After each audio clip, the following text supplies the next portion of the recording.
2025년 10월 2일 목요일 말씀 묵상 함께 시작합니다.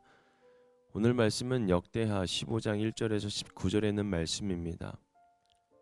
저희는 세 번역으로 함께 말씀을 묵상하고 있습니다. 함께 말씀을 묵상합니다. 하나님의 영이 오뎃의 아들 아사랴에게 내리니 그가 아사 앞에 나아가서 다음과 같이 말하였다. 아사 임금님과 온 유다와 베냐민은 제가 하는 말을 들으십시오. 임금님과 백성이 주님을 떠나지 않은 한 주님께서도 임금님과 백성을 떠나지 않으실 것입니다. 임금님과 백성이 그를 찾으면 그가 만나 주실 것입니다. 그러나 임금님과 백성이 그를 버리면 주님께서도 임금님과 백성을 버리실 것입니다. 이스라엘은 오랫동안 참 하나님 없이 지내왔습니다. 가르치는 제사장도 없었고 율법도 없었습니다. 그러나 이스라엘의 어려운 일을 만나서 주 이스라엘의 하나님께 돌아와 그를 찾으면 주님께서는 그를 만나 주셨습니다.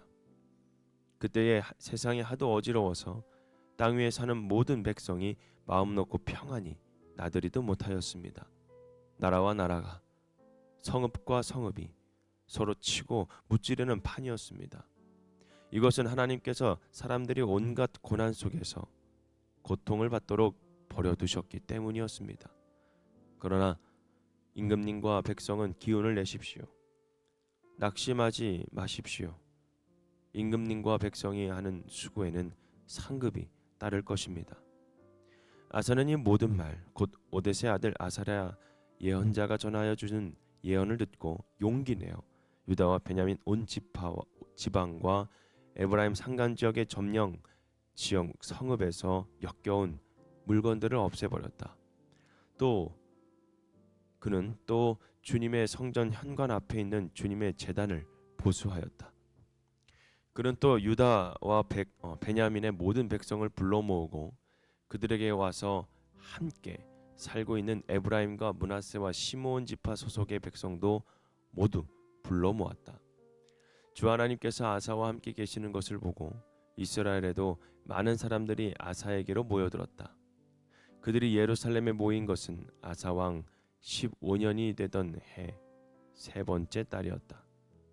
그날 그들이 가져온 전리품 가운데서 소 700마리와 양 7,000마리를 주님께 희생제물로 잡아 바치며 마음을 다하고 정성을 다하여 주 조상의 하나님만을 찾기로 하는 언약을 맺었다. 주 이스라엘의 하나님을 찾지 아니하는 자는 젊은 사람이든지 나이가 많은 사람이든지 남자든지 여자든지 가릴 것 없이 누구든지 다 죽이기로 하였다. 사람들은 함성과 쇠나팔 소리와 뿔나팔 소리가 울려 퍼지는 가운데 주님께 큰 소리로 맹세하였다. 온 유다 백성은 이러한 맹세를 하는 것이 기쁘기만 하였다. 그들은 마음을 다해 맹세하고 정성을 다해 주님을 찾았으므로 주님께서 그들을 만나 주셨고 사방으로 그들에게 평안을 주셨다. 아사 왕은 자기의 할머니 마아가가 혐오스러운 아세라 목상을 만들었다고 해서 태우의 자리에서 물러나게 하였다. 아사는 자기의 할머니가 만든 혐오스러운 우상을 토막내어 가루로 만들어서 기드론 냇가에서 불살라 버렸다. 그렇다고 산당이 모두 제거된 것은 아니지만 주님을 사모하는 아사의 마음은 평생 한결같았다. 아사는 자기의 아버지와 자신이 거룩하게 구별하여 바친 은과 금과 그릇들을 하나님 성전에 들여놓았다. 이때부터 아사 왕 35년까지 전쟁이 없었다. 아멘. 아사의 종교개혁이라는 주제로 함께 말씀을 묵상하겠습니다.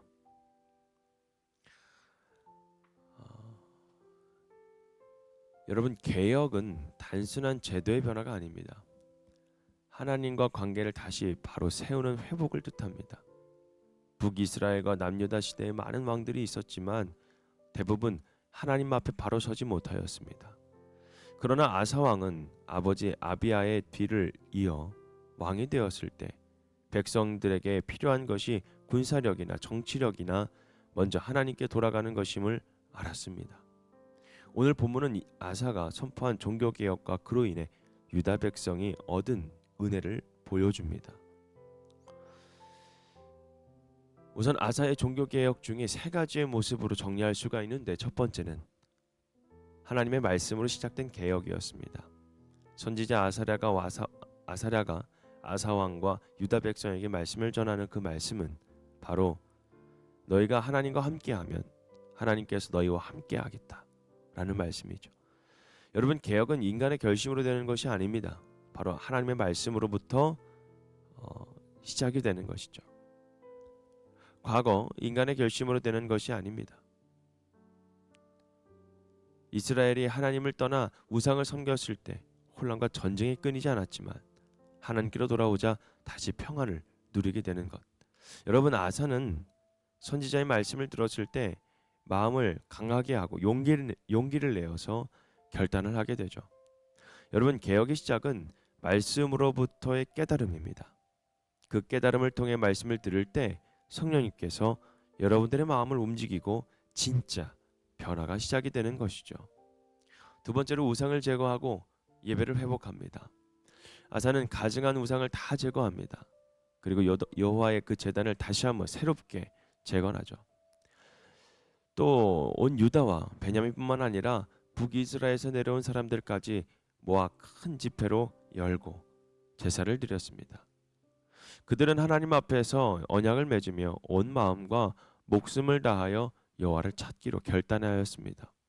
심지어 아사의 어머니 세번역에는 할머니라고 나오는데, 이 마아가가 아세라 목상을 만들었을 때 왕의 그 태우의 자리에서 물러나게 하고 우상을 불살라 버립니다. 여러분, 개혁은 타협이 아닙니다. 철저한 제거가 필요합니다. 그리고 그 가운데 회복이 있는 것이죠. 잘못된 것을 그대로 두고 살아가는 것은 여러분 새로운 영적 질서가 세워질 수가 없는 것입니다. 그리고 마지막으로 평강으로 주신 열매를 우리가 볼 수가 있습니다. 아사가 전심으로 하나님을 찾았을 때 하나님은 그 나라의 사방의 평안을 주셨다라는 것이죠. 그의 통치 35년까지는 큰 전쟁이 없었다라고 19절에 있는 말씀을 통해서 우리에게 알려줍니다. 단순히 외적 평화가 아닙니다. 바로 하나님이 함께 하실 때 오는 영적인 평안인 줄 믿습니다. 진정한 계획은 눈에 보이는 성과가 아닙니다. 하나님이 함께 하시는 내적 평강이 드러나는 것입니다. 오늘 우리에게 이 말씀을 통해서 어떤 교훈을 주시는 것일까요? 첫 번째로 말씀으로부터 개혁은 시작이 됩니다. 우리의 삶도 말씀 앞에 설 때 새로워진다라는 것이죠. 두 번째로 우상을 철저히 제거해야 된다라는 것입니다. 오늘 우리의 우상은 물질, 성공, 자아일 수가 있죠. 여러분들의 삶 가운데의 우상은 무엇입니까? 여러분, 그것을 철저하게 제거하고 버릴 때에 여러분 진짜 예배가 회복이 되는 것입니다. 개혁은 열매를 통해서 우리에게 평강을 줍니다. 하나님을 찾는 자에게 주시는 가장 큰 복은 문제없는, 아무 일도 없는 인생이 아니라 어떤 상황 속에서 누리는 하나님의 평강일 줄 믿습니다. 오늘 이 아사처럼 말씀 앞에 순종하며 우리들의 삶 속의 우상을 제거하고 오직 주님만 의지하며 하나님의 평강을 누릴 수 있는 복된 우리들의 삶이 되기를 소망합니다. 오늘 말씀 묵상 마칩니다.